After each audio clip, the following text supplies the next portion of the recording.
अरुणापुर नामक गांव में वसुधा नाम की एक महिला रहती थी। वो एक दिन अपने बेटे के लिए बिरयानी बना रही थी। जब वो बिरयानी बना रही थी तो पूरा घर उसकी खुशबू से महक रहा था। वसुधा खुद भी उसका आनंद ले रही थी। जब मेरा बेटा आएगा तो मैं उसे बड़े प्यार से गरम गरम बिरयानी खिलाऊंगी। ये सोचकर वो कुछ देर बैठी रही। कुछ देर बाद उसका बेटा बालू स्कूल से वापस आ गया। उसे भी खाने की खुशबू आती है।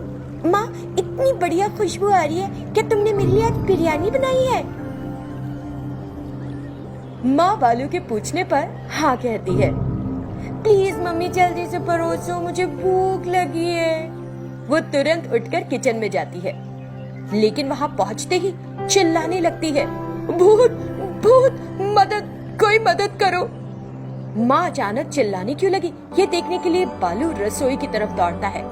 वहाँ उन्हें एक भूतनी बैठी दिखाई देती है जो वसुधा की बनाई बिरयानी खा रही थी।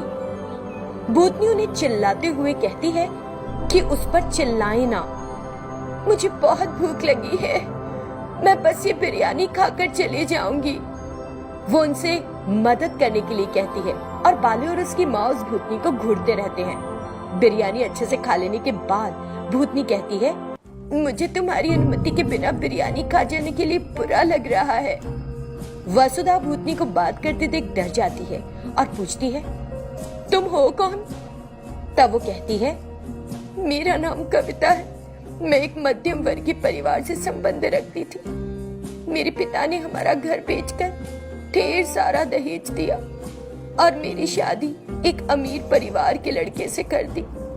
पहले कुछ दिनों तक सब ठीक रहा, फिर कुछ महीनों बाद मेरी सास मेरे पास आई और मुझसे कहने लगी, सुनो बहू, ऐसा लगता है कि तुम्हारा पति एक नया व्यापार शुरू करना चाहता है, जाओ अपने पिता से पैसे लाओ। मेरे पिता को इतने पैसे कहाँ से मिलेंगे सासू माँ?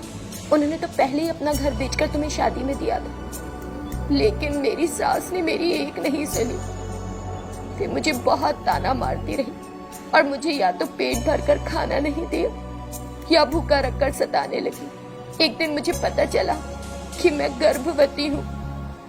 मेरी सास ने मेरे पति से कहा, क्या बताऊं मेरे बेटे, तुम्हारी पत्नी बहुत गरीब परिवार से आ गई है, तुमको एक अमीर परिवार से शादी का रिश्ता आया है। उन्हें ये तुम्हारी दूसरी शादी होने पर भी कोई आपत्ति नहीं। मैंने उनसे कहा कि तुम्हारी पहली पत्नी मर चुकी है। मैंने ये सुन लिया और उनसे मुझे छोड़ने का अनुरोध किया, लेकिन उन्होंने मुझे एक कमरे में बंद कर दिया, ये सोचे बिना कि मैं गर्भवती हूँ। बहुत दिनों तक कुछ खाने के लिए भी नहीं दिया। मैं पानी मांगते मांगते एक दिन मर गई। उसकी बात सुनकर वसुधा को बहुत बुरा लगा और उसने कहा, हे भगवान, ये तो बहुत भयानक है। वे तुम्हारे साथ ऐसा कैसे कर सकते? क्या वे इंसान है भी? क्या तुमने उनके खिलाफ आवाज उठाने की कोशिश नहीं की? अगर वो दोबारा शादी कर लेता है तो दूसरी लड़की के साथ? भूतनी जोर से हंसी। इसीलिए मैंने उन दोनों को मार डाला। मैंने उन्हें मार डाला ताकि मेरी तरह किसी और लड़की के साथ ऐसा ना हो। वसुधा ने तब उस भूतनी को ये कहकर सांत्वना दी, तुम जब भी कुछ खाना चाहो यहाँ आ सकती हो। ये सुनकर वो भूतनी खुशी खुशी वहां से गायब हो गई और फिर जब उसे भूख लगी वो जरूर आई।